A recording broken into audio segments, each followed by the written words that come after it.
সরকারি স্কুল নাই, সরকারি কলেজ নাই, এখানে ভালো কোনো কমিউনিটি সেন্টার নাই।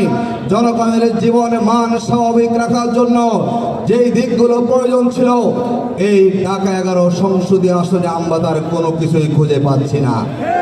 আমরা আপনাদেরকে আশ্বস্ত করব, যদি ইনশাআল্লাহ আমরা সুযোগ পাই, আমরা সবার আগে ঢাকা 11 সংসদীয় আসনে আমরা একটা সরকারি হসপিটাল প্রতিষ্ঠার উদ্যোগ গ্রহণ করব। আমাদের যুবকরা মাদকাসক্ত হয়ে যাচ্ছে, বিনোদনের ব্যবস্থা নাই।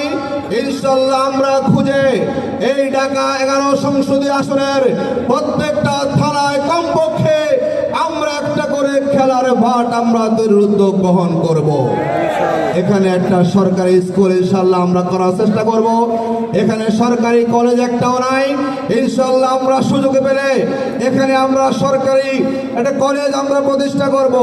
এখানে অনেক পরিবারের যুবকরা বেকার আছেন, ইনশাআল্লাহ আমরা আশ্বস্ত করতে চাই, আমরা যুবকদের কর্মসংস্থানের জন্য আমাদের আসনের ভিতরে নানাভাবে আমরা পদক্ষেপ গ্রহণ করব। আমরা আইটি পার্ক এখানে গড়ে তুলব, যাতে করে এখানে আমাদের কোনো যুবককে আর বেকার থাকতে না হয়। আমরা আপনাদেরকে আশ্বস্ত করতে চাই, জামাত ইসলামের আমি সব জায়গায় বলি, এইবারের আমাদের নির্বাচনের অন্যতম দিক হচ্ছে কোনো এমপির ভাগ্যের পরিবর্তন হবে না।